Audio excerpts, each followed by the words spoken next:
Então, boa noite a todos. Então, como o pessoal é caridoso, eu vou cumprimentar primeiro os desencarnados, né, que sentam nas primeiras cadeiras. Então, boa noite a todos. E boa noite a todos os encarnados que aqui vieram na noite de hoje, que sejam sempre bem-vindos os que vieram pela primeira vez, e sejam também sempre bem-vindos os que sempre vêm, né, nas doutrinárias. Convidamos a nossa irmã Ângela aqui para fazer a leitura preparatória para a gente fazer a prece. A leitura é do livro Senhor e Mestre, Carlos Bacelli, irmão José. Sem que percebas. Se não desejas ferir, sem que percebas, não levantes o tom de voz. Não sejas desatencioso com quem converse contigo. Não deixes de corresponder ao sorriso. Não distingas pela aparência ou condição social. Não consideres as pessoas pelo que possuam. E, ainda que discretamente, não ostentes o que tens à conta de qualquer privilégio em tua vida. Agradecemos a nossa irmã pela leitura da noite de hoje. Então, não como ritual, mas para tentarmos entrar em harmonia com o plano superior, que possamos fechar nossos olhos e assim rogar ao nosso bondoso e amado Pai, ao nosso querido Mestre Jesus, aos nossos mentores da casa, o amparo para a noite de hoje. Pai de infinita bondade, querido Mestre, que possamos ser amparados, intuídos, para bem entender e compreender o que for explanado na noite de hoje. Pedimos, Pai de infinita bondade, em favor dos nossos irmãos encarnados que aqui vieram, que possam encontrar nessa abençoada casa tudo aquilo que aqui vieram buscar. Pedimos também, Pai, em favor dos nossos irmãozinhos desencarnados, que aqui vieram e foram trazidos, ou foram trazidos na noite de hoje, que na noite de hoje possam encontrar o lenitivo para suas dores. Pedimos em favor do nosso querido irmão Jean, que possa, Pai amado, na noite de hoje, ser amparado, intuído, para bem explanar o que ele preparou durante a semana para nós na noite de hoje. Que assim seja. Jean, seja sempre bem-vindo na nossa casa, já veio várias vezes. Então, humildemente te peço que te sinta em casa, né? Obrigado. Que fique à vontade, né? E que possas bem explanar aquilo que tenha preparado para a noite de hoje.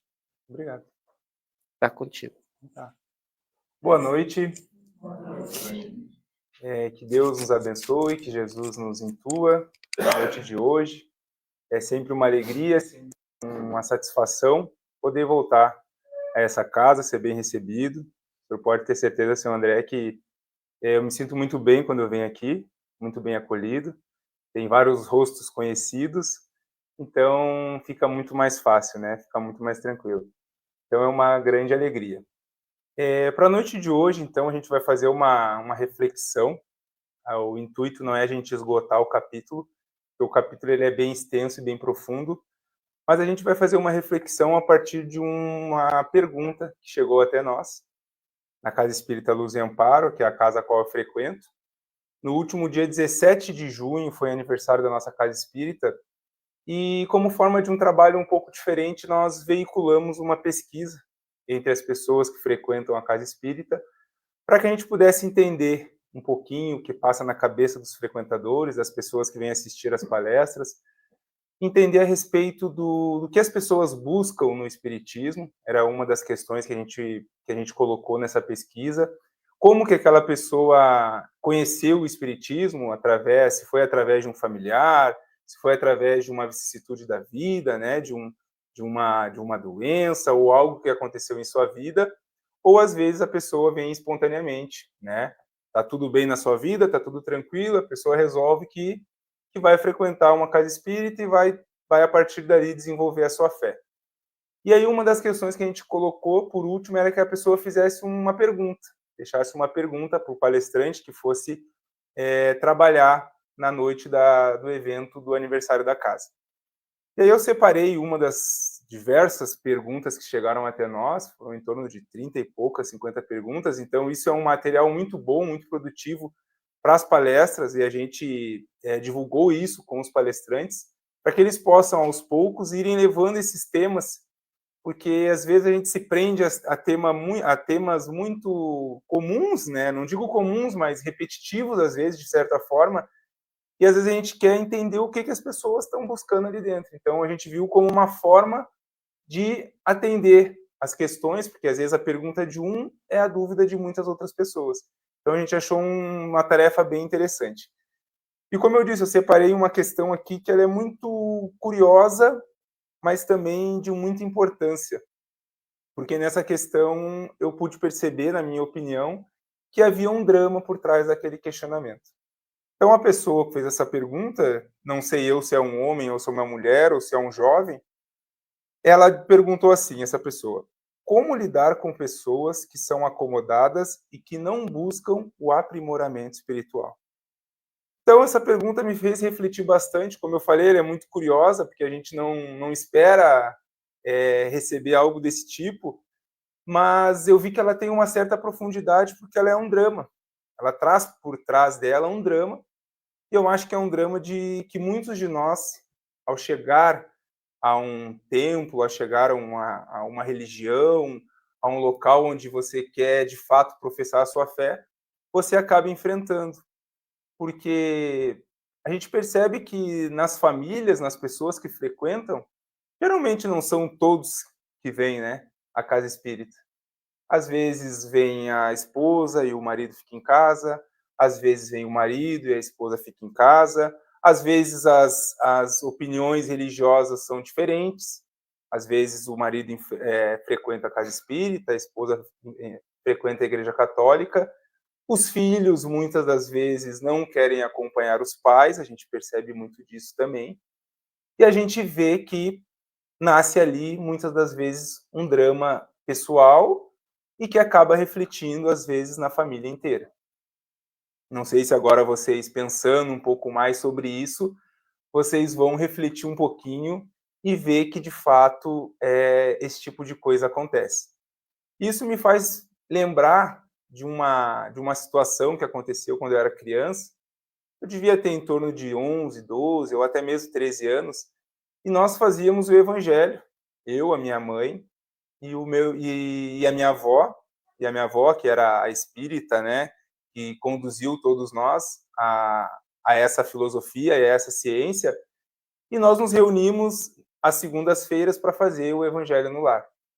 E no horário, né, disposto ali, naquele horário programado, nós nos sentávamos à mesa, e eu lembro que certa vez eu olho assim para o quarto e o pai está deitado, né, assistindo a sua televisão, como comumente ele fazia. E aquilo me intrigou um pouco e eu fiz o seguinte questionamento para minha avó: pô, por que o pai não participa do evangelho no lar junto conosco, né?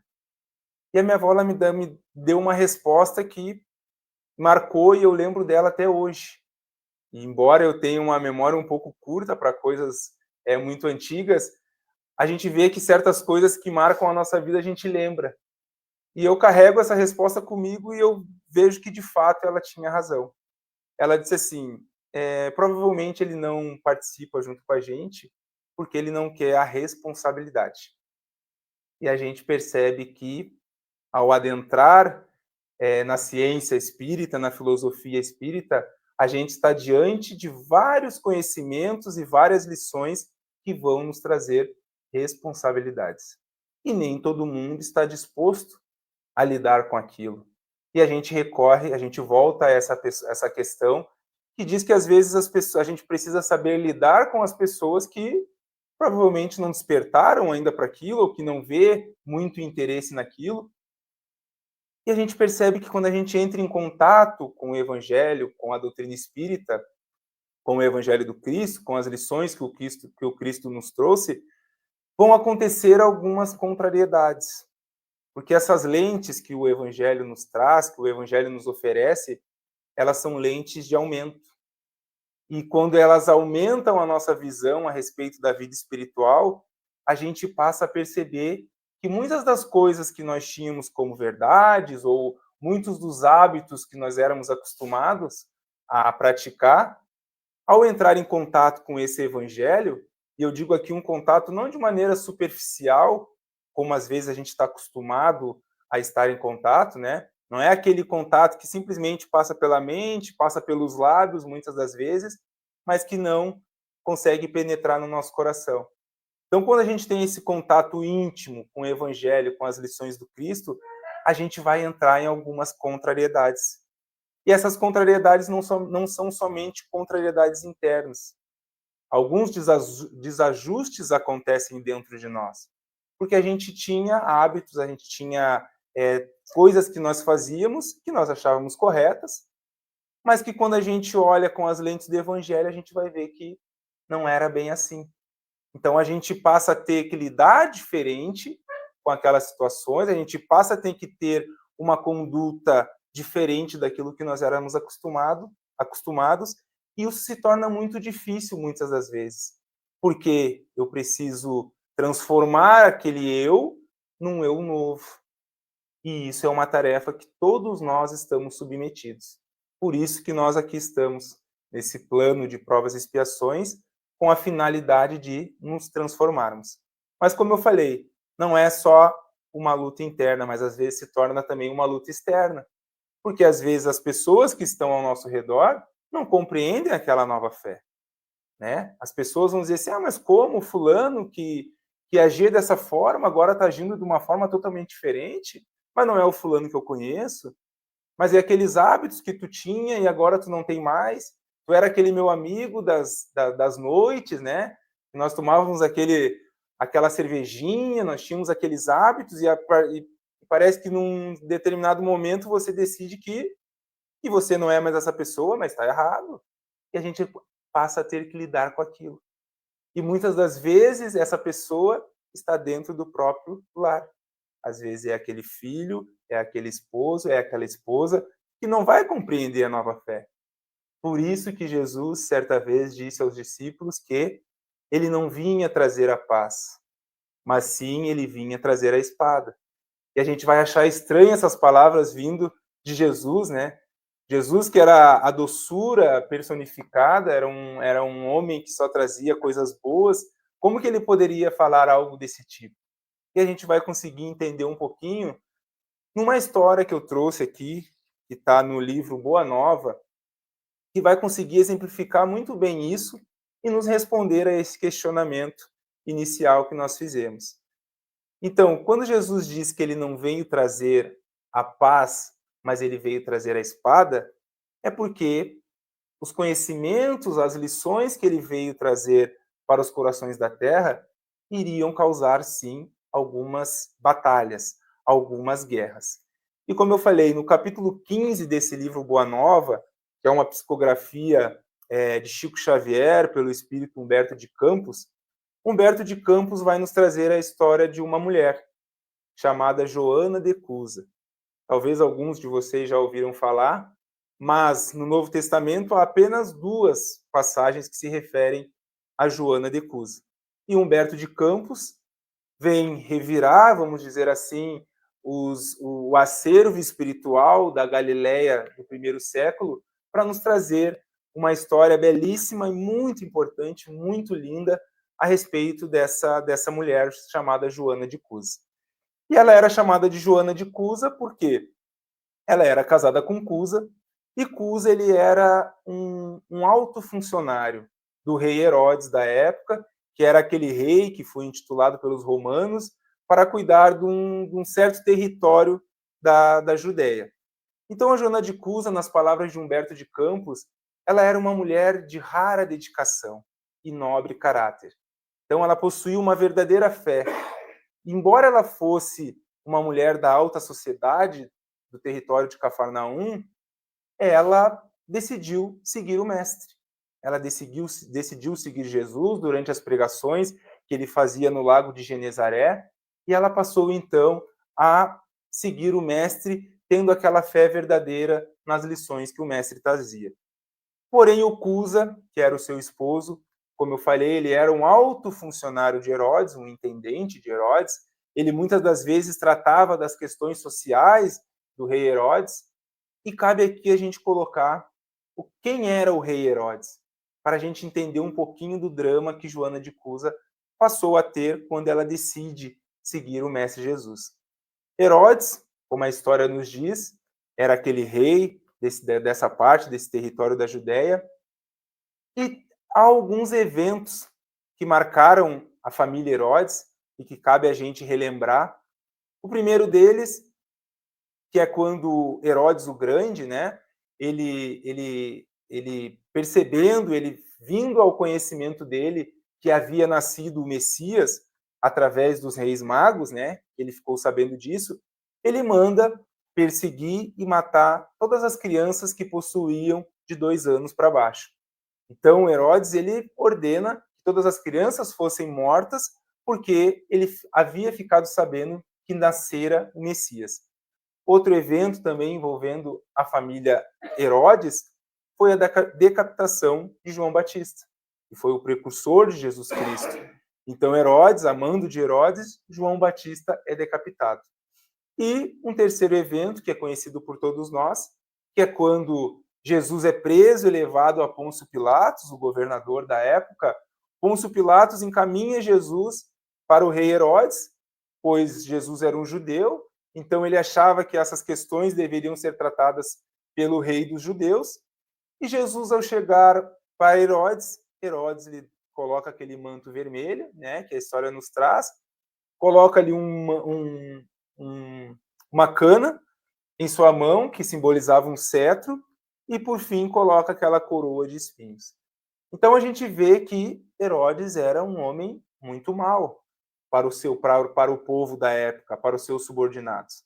E a gente começa a perceber o drama que Joana passou a enfrentar.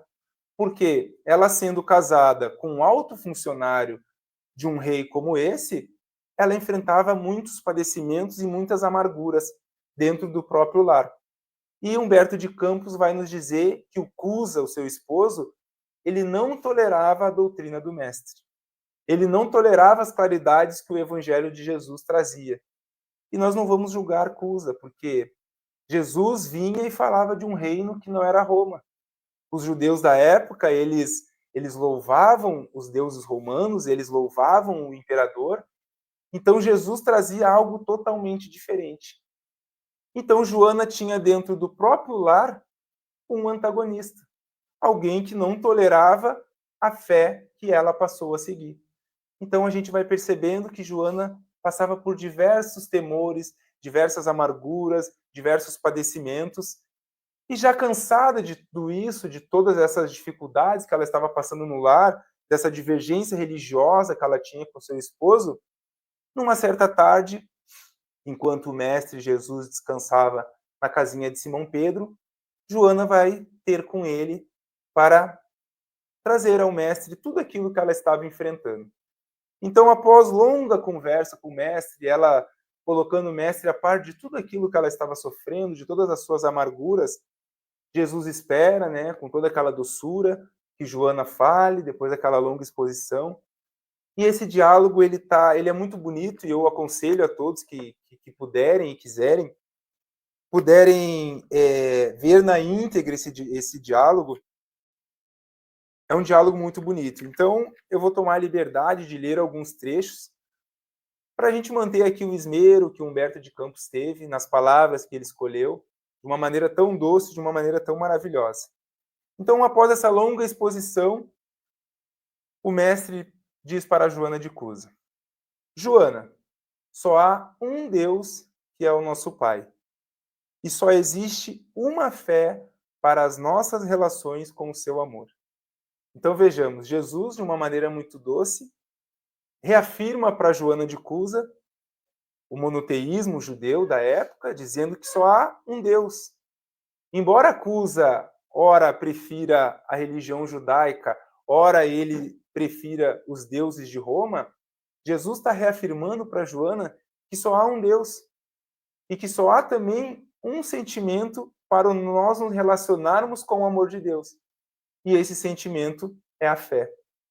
E a fé, muitas das vezes, nós dizemos que temos, mas a gente às vezes não sabe na real se nós temos. Porque a fé, ela é sinônimo de confiança. E quando a gente tem fé, quando a gente confia nesse Deus que é único, a gente passa a enfrentar melhor as situações, as diversidades que a vida vai nos trazer. E o Evangelho, segundo o Espiritismo, no capítulo que trata da fé, ele vai nos dizer que há duas fés. A fé que é robusta e aquela fé que ela é vacilante. E a fé sendo robusta, sendo fortalecida, ela vai nos ajudar, ela vai nos orientar nos momentos que nós mais precisarmos dela. É naquele momento em que você está diante de um médico e ele traz aquele diagnóstico que não é bom, que não soa bem aos nossos ouvidos no primeiro momento, mas que a gente precisa sair dali com a cabeça erguida, né? Com aquela certeza de que Deus é o nosso Pai e que Ele não nos desampara. Só que o Evangelho vai nos dizer que essa fé ela não é imposta. Não adianta a gente vir aqui e dizer que a pessoa tem que ter fé, que a pessoa tem que passar por aquilo, que a pessoa tem que erguer a cabeça, porque a gente percebe que nem todo mundo enfrenta problemas semelhantes da mesma forma. Isso a gente pôde ver como um exemplo nas enchentes que acometeram o nosso estado, onde pessoas passando pelo mesmo problema, umas se desesperavam num certo momento que aquilo acontecia, enquanto outras, com um sorriso no rosto, com muita determinação, diziam que iriam recuperar tudo novamente e iriam enfrentar aquilo que estava acontecendo. Então a gente percebe que em situações muito semelhantes, pessoas passam de maneiras diferentes. E o que move cada uma dessas pessoas? É esse sentimento que Jesus está dizendo para Joana de Cusa, que é o sentimento de fé. E cada vez que a gente vem à casa espírita, cada vez que a gente procura um templo religioso, é a fim de que nós tornemos essa nossa fé robusta. Porque o que vai tornar a nossa fé robusta são as lições, os ensinamentos que nós compreendemos, e como eu disse, não é aquele ensinamento, aquele contato que passa superficial pela nossa mente, mas é aquele contato que sim chega ao nosso coração e a gente passa a compreender aquilo, e é esse sentimento de fé que vai nos auxiliar diante dos diversos desafios que esse mundo de provas e expiações nos coloca. E ele vai continuar dizendo para Joana: certas manifestações religiosas no mundo muitas vezes não passam de vícios populares nos hábitos exteriores. Não importa se eu sou espírita, se eu sou católico, se eu sou umbandista, a maneira de manifestar a minha fé, existem diversas maneiras de eu fazer isso, né? E são nos templos, são nos locais, nas igrejas, nas casas espíritas, é que nós temos essa oportunidade de manifestar a nossa fé, de chegar aqui, de conversar com os irmãos, de frequentar os grupos de estudos, para que a gente possa ir fortalecendo a nossa fé aos poucos. Então, quando ele diz que certas manifestações religiosas não passam de vícios populares, ele está dizendo que não interessa se o Cusa está com os olhos voltados para um outro tipo de fé, para um outro tipo de manifestação dessa fé. O Deus, ele é único. E nós podemos manifestar a nossa fé de diversas formas. Isso não interessa. Interessa é que nós consigamos compreender e entender o propósito da vida de cada um de nós e o propósito das lições que a vida quer nos encarregar. Todos os templos da terra são de pedra. Eu venho, em nome de Deus, abrir o templo da fé viva no coração dos homens.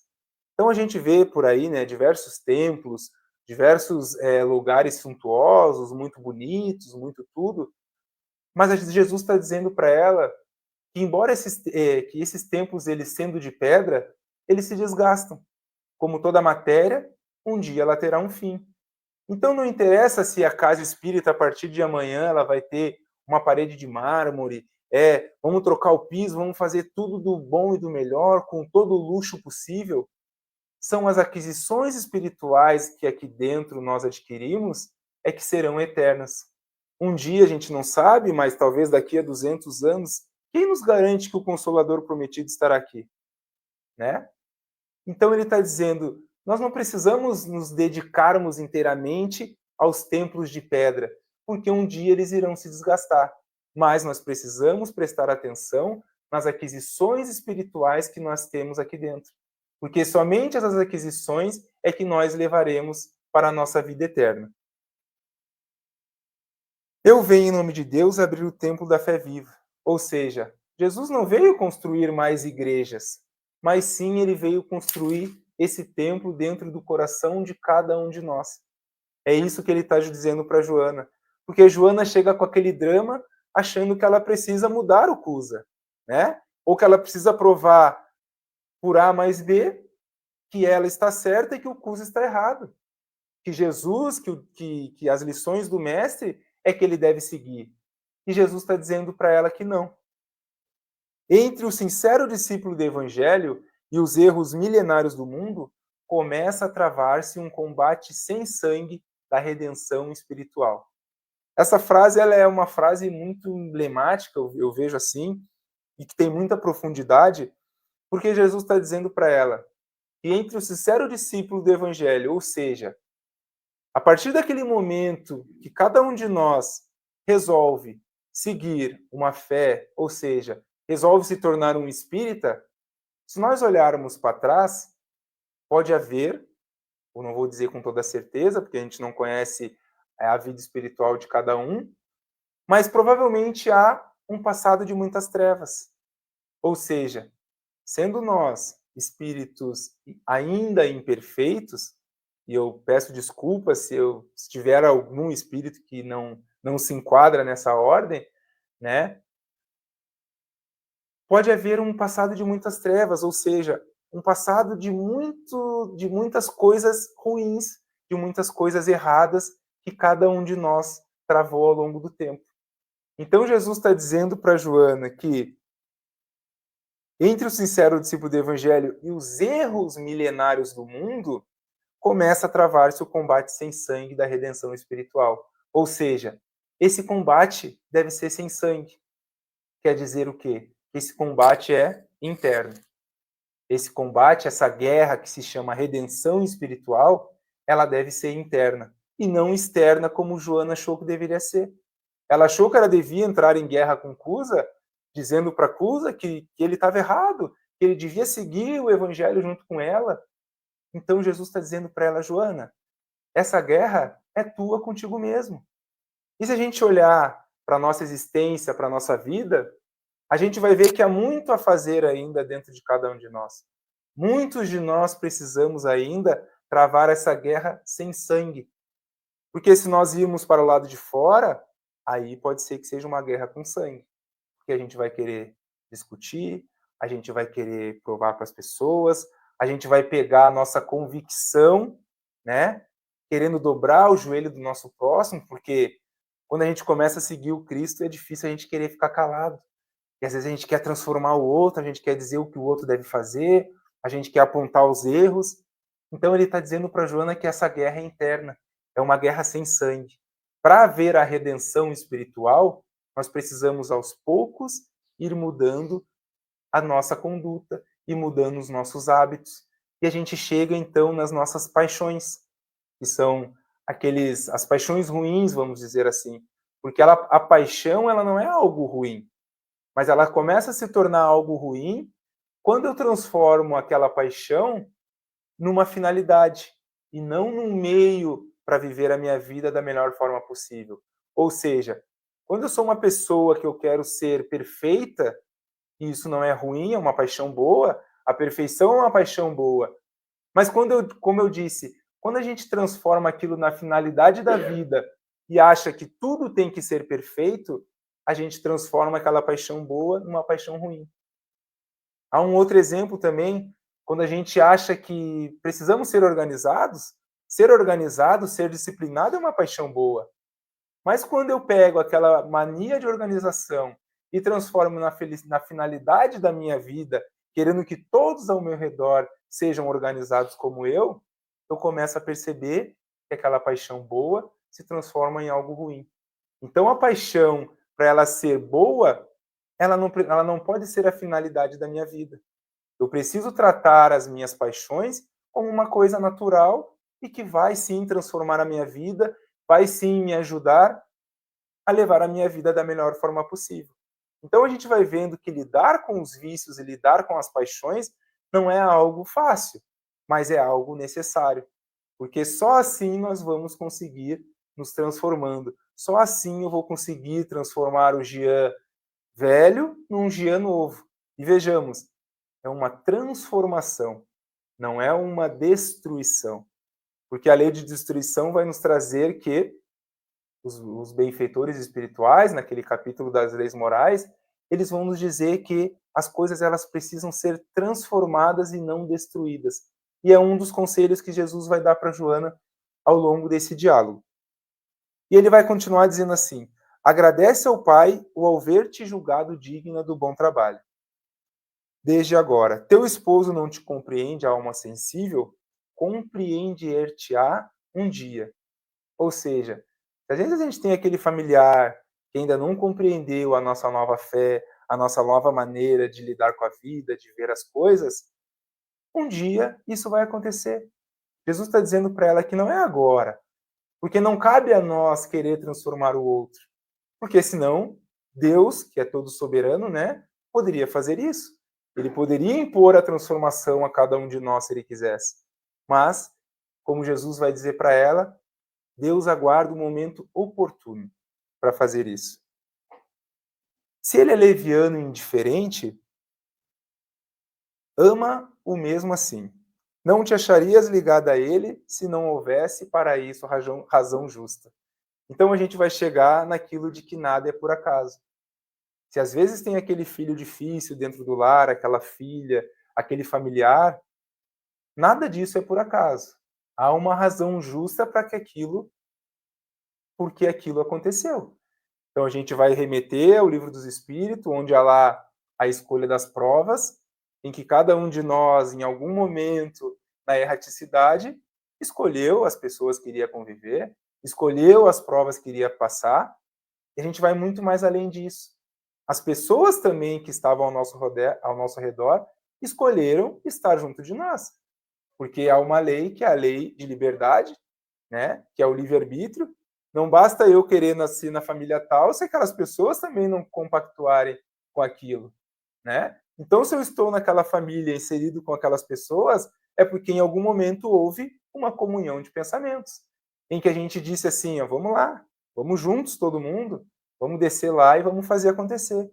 Então a gente percebe que o espiritismo ele é muito lógico, muito racional e muito coeso, quando ele nos traz todos esses pontos, que esses pontos não se contradizem. A gente vai ligando os pontos dentro da doutrina espírita e a gente vai vendo que uma coisa não contradiz a outra. Quando eu reencarno numa família com aquelas pessoas, às vezes muito difíceis, em algum momento nós aceitamos esse desafio. Então a gente tem que saber dar valor, tem que saber encarar os problemas, encarar as situações, porque nós estaremos sim cumprindo aquilo em que nós nos comprometemos. Seguindo, servindo com amorosa dedicação, estarás cumprindo a vontade de Deus. E às vezes aqui a gente resbala um pouquinho, né? Porque às vezes a gente acha que a vontade de Deus é algo miraculoso, né? Será que a vontade de Deus é que a gente construa a partir do próximo ano, né? A gente está em reforma aqui agora na Consolador Prometido, né? Com todo o trabalho, com toda a dedicação dos irmãos aí que a gente consegue acompanhar.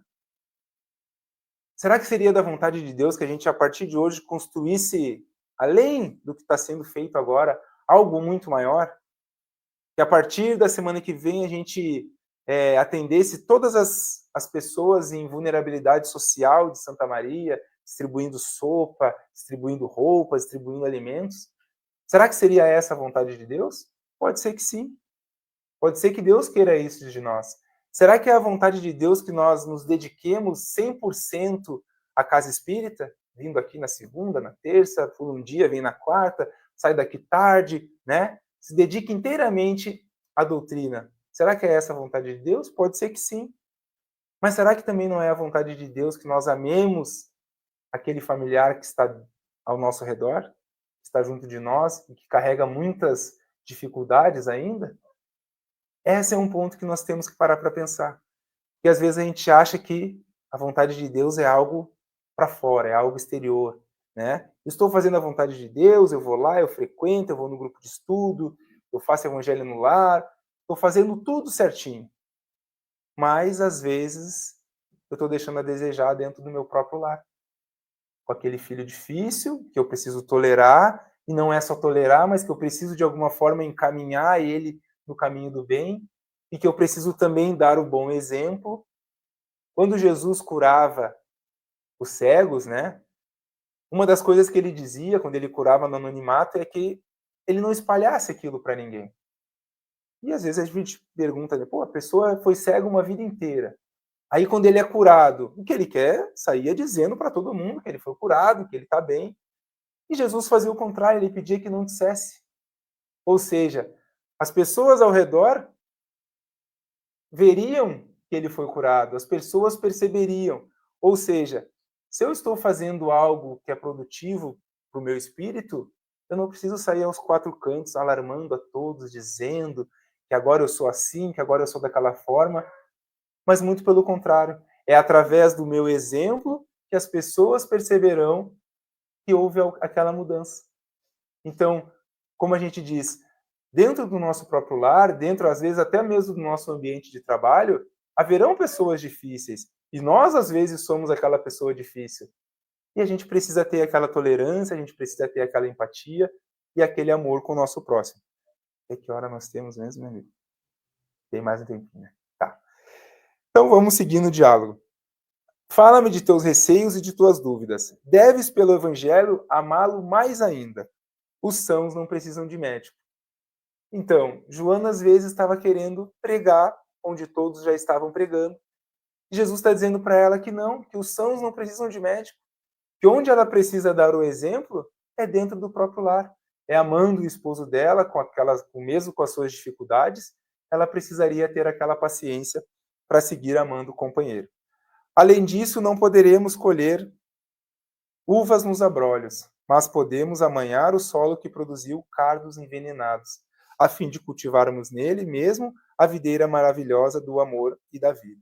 Então o diálogo segue, Joana coloca ali Jesus com todas as suas lições. Joana vai dizer que ela ainda não estava tão bem, porque ela ainda estava ela enfrentava aquelas divergências religiosas dentro do próprio lar. E o mestre vai dizer assim: quem sentirá mais dificuldade em estender as mãos fraternas? Será o que atingiu as margens seguras do conhecimento com o Pai? Ou aquele que ainda se debate entre as ondas da ignorância? Ou seja, ela não precisava querer mudar o Cusa, porque provavelmente o Cusa ainda não estava no tempo de ser mudado. Ele dizendo que quem vai ter mais dificuldade? Aquele que ainda está afogado? Aquele que está se afogando nas imperfeições, nos erros, nas dificuldades? Ou é aquele que já atingiu a margem? Aquele para quem o evangelho já começou a fazer mais sentido? Então era necessário que ela deixasse que o evangelho fizesse sentido na vida dele um dia, para que aí sim ele pudesse estender a mão. Porque no momento que ele está afogando na sua ignorância, nas suas mazelas, vai ser muito difícil que ele consiga sair. Mas somente quando o evangelho fizer sentido, aquelas lições realmente tocarem o seu coração, é que ele conseguirá ser salvo. Quanto à imposição das ideias, continuou Jesus, por que motivos Deus não impõe a sua verdade e o seu amor aos tiranos da terra? Por que não fulmina com um raio o conquistador desalmado que espalha a miséria e a destruição com as forças sinistras da guerra? Por que Deus não pega aquele indivíduo, aquela pessoa que espalha muita maldade por aí, que comete assassinatos, que comete diversos equívocos? Por que Deus não transforma ele? Porque Jesus está dizendo que haverá tempo. É no momento oportuno na vida de cada um de nós em que as coisas irão acontecer. E ele vai dizer aqui que até mesmo aquele que espalha corpos pelos campos, basta que uma pequena lágrima seja capaz de transformar a sua vida. Ou seja, tudo aquilo que Cusa carregava dentro dele, um dia seria transformado. E é assim que nós temos que lidar, até mesmo com as nossas dificuldades. Não querendo simplesmente excluir aquilo que a gente acha ruim, que a gente tem aqueles sentimentos que a gente não gostaria de ter, mas que a gente não consegue se desvencilhar daquilo, né? Como diz Paulo de Tarso, por que eu consigo, por que aquele bem que eu quero fazer eu não consigo, mas aquele mal que eu não quero fazer, esse eu faço? Porque a gente tem que entender que as coisas vão sendo transformadas aos poucos. A reforma íntima, ela se dá lentamente para cada um de nós e de maneira muito distinta. Tem aqueles que basta uma encarnação para despertarem para as coisas espirituais, mas há aqueles irmãos que às vezes vão levar séculos, milhares de anos para entender o propósito da vida e para entender que só há um caminho a ser seguido, que o evangelho, que o espiritismo bem nos traz, né? Que é fora da caridade não há salvação. E a caridade, qual entendia Jesus, nós precisamos de benevolência, nós precisamos praticar o perdão e também a indulgência para com o nosso próximo. Mas isso tudo vai levar um tempo. E nós não precisamos ficarmos afoitos com isso. Mas sim, dando um passo de cada vez, tentando progredir na medida do possível, sempre com muita paciência, sempre com muita tranquilidade, porque senão a gente transforma a nossa existência num martírio, achando que a gente precisa se transformar para ontem. Quando a gente entra, às vezes, no espiritismo e diante de todos esses conhecimentos, a gente passa até a se sentir mal, porque às vezes a gente vai ter sentimentos que a gente sabe que são contrários à doutrina, mas que a gente não consegue deixar de senti-los, né? Um deles é a raiva, é o ódio, né? A gente às vezes não quer sentir aquilo, sabe que é errado, mas na primeira situação aquilo aparece e a gente diz, nossa, lá estou eu errando novamente. Mas a gente tem que entender que a redenção espiritual ela é a passos curtos, né? Que a gente tem que aceitar os nossos erros. Por isso que é muito difícil aquela frase, né? Conhece-te a ti mesmo. Ainda é muito difícil nós lidarmos com isso, porque a gente ainda carrega muitas dificuldades, muitas vicissitudes dentro do nosso próprio espírito. A sabedoria celeste não extermina as paixões, transforma-as. É isso que a gente acabou de dizer. O pai não impõe a reforma a seus filhos, esclarece no momento oportuno. Então, diante daquele longo diálogo, uma das coisas que Jesus vai falar para Joana, que vai marcar muito a vida dela, é que ela deveria, no momento correto, elevar o verbo doce e também o verbo enérgico. Mas seria o verbo doce e enérgico da salvação e não da destruição. Ou seja, a gente pode, de maneira muito doce, às vezes, disseminar, né, o ódio dentro do nosso círculo, né? Às vezes, de maneira muito doce, eu consigo acabar com um grupo de estudo da casa, né? Dependendo da forma que eu falo, às vezes é uma fofoquinha ali, uma fofoquinha colar, é algo que é dito daquela maneira muito doce, mas com aquela intenção equivocada, a gente consegue destruir um grupo até mesmo dentro da nossa casa espírita. E também, se nós elevarmos aquele verbo muito enérgico da destruição, a gente também consegue ocasionar muita guerra e muito conflito. Então, ele está dizendo para ela que no momento oportuno ela deveria elevar o verbo enérgico e doce da salvação. Ela deveria ser doce se fosse para salvar e também deveria ser enérgica se fosse para salvar. E a última frase desse diálogo de Jesus com Joana é que Jesus disse para ela: vai, filha, e seja fiel. Fiel a Deus, fiel aos princípios, fiel às lições que o mestre trouxe. E aí a gente vai ver que na história nem tudo foram rosas, e lá no ano de 68, naquela perseguição que aconteciam aos cristãos, eles eram jogados lá naquele circo máximo, naquele espetáculo, né? Muitos deles eram queimados, muitos deles eram entregues aos leões. Para Joana não foi diferente. Então Joana é presa no ano de 68 e junto dela está o seu filho, que também foi preso junto com ela.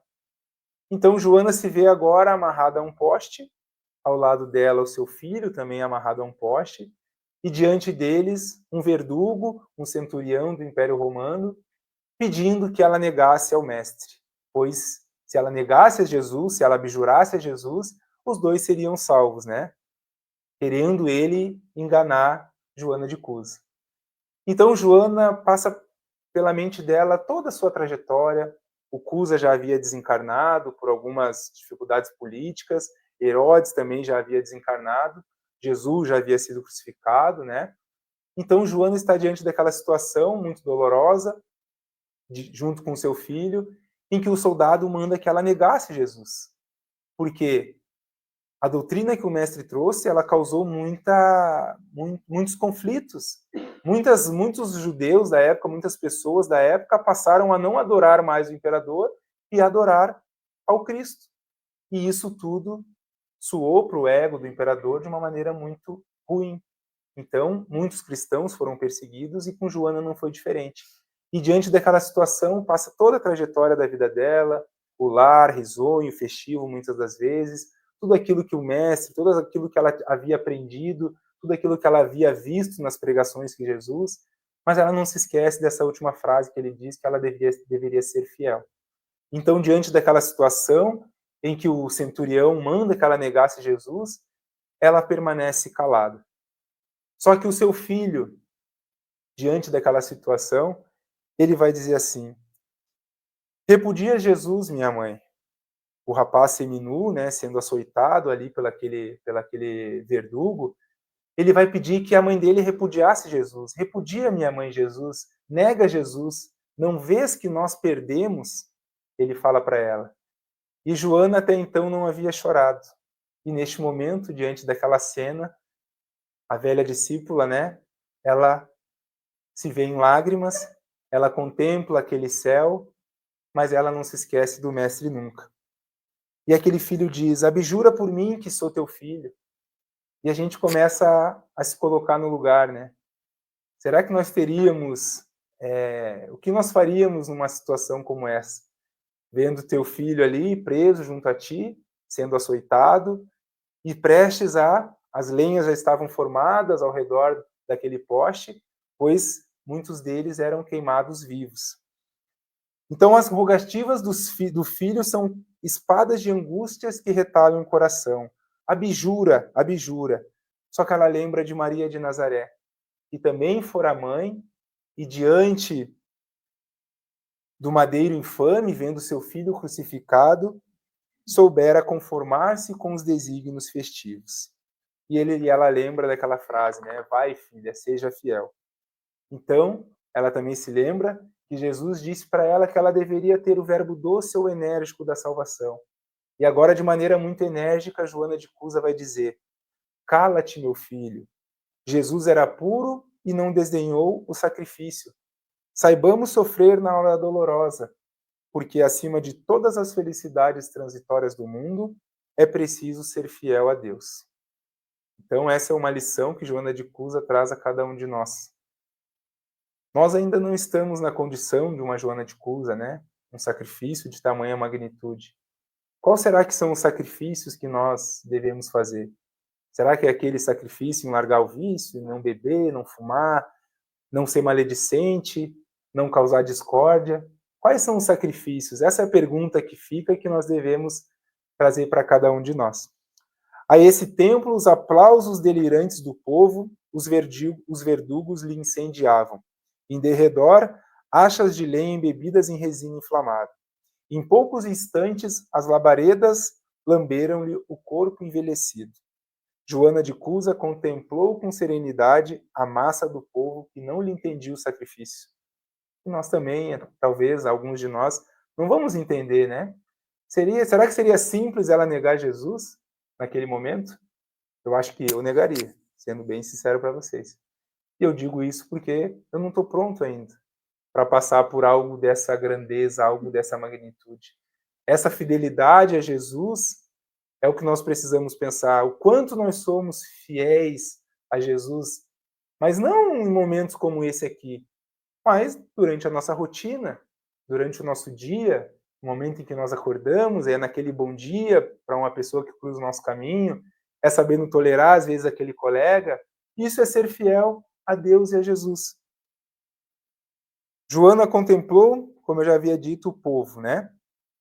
E aí vem aquela frase, para a gente finalizar já, que é uma frase muito, muito profunda e que marca muito esse capítulo, em que aquele mártir, né, vai dizer para Joana assim: o teu Cristo soube apenas ensinar-te a morrer? Perguntou um dos verdugos. A velha discípula, concentrando a sua capacidade de resistência, teve ainda forças para murmurar: não apenas a morrer, mas também a vos amar. Nesse instante, sentiu a mão consoladora do mestre lhe tocava suavemente os ombros. E lhe escutou a voz carinhosa e inesquecível: Joana, tem bom ânimo, eu aqui estou. Então essa é a lição que gostaria de trazer para vocês.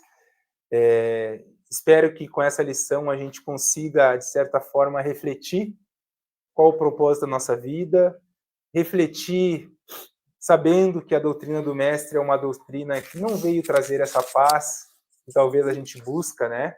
A gente confunde a paz com aquela garantia exterior, com ter um carro, com ter uma casa na praia, com estar tudo tranquilo, dinheiro no bolso, né? Sentar no sofá, ligar a televisão, assistir Netflix.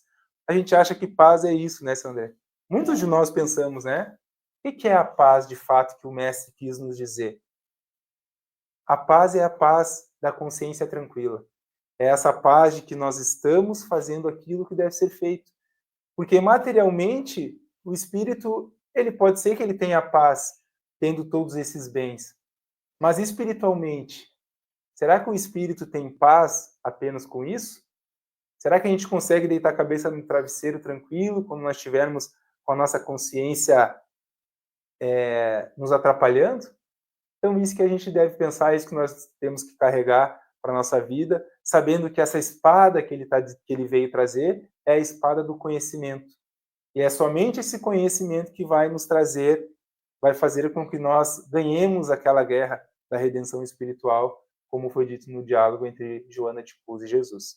Então, muito obrigado pela atenção, que nós possamos seguir aos nossos lares abençoados com Jesus Cristo, possamos levar aos nossos lares um pouquinho da lição de hoje, mas não com a maneira, não com aquele verbo enérgico da destruição, mas sim da salvação, e compreendendo todos aqueles que nos cercam. Muito obrigado. Jean, como todos os palestrantes que vêm à nossa casa, tu também está vendo que está sendo construída a casa, né? Está sendo reformada. E todo palestrante que vem à casa, a gente sempre pede uma doação bastante grande para esse palestrante. Então com o nosso amigo não vai ser diferente. A contribuição que a gente pede, que faça oração, e nessa oração que seja feita o passe coletivo, aproveitando essa paz, essa harmonia que o nosso querido irmão trouxe. Tudo bem. Pode ser? Pode, claro. Então, vamos todos elevar o nosso pensamento a Deus, a Jesus, agradecendo a noite de hoje, agradecendo a oportunidade que nos foi dada de estarmos aqui, todos nós reunidos, com um único propósito, nessa comunhão de pensamentos, a fim de cada um nos reformarmos intimamente, em busca do nosso aprimoramento espiritual, nosso aprimoramento moral, e só agradecer ao Senhor, Mestre, por tudo que o Senhor faz por cada um de nós. Muito obrigado por estar sempre disposto, por nos estender a sua mão amiga nos momentos que nós mais precisamos.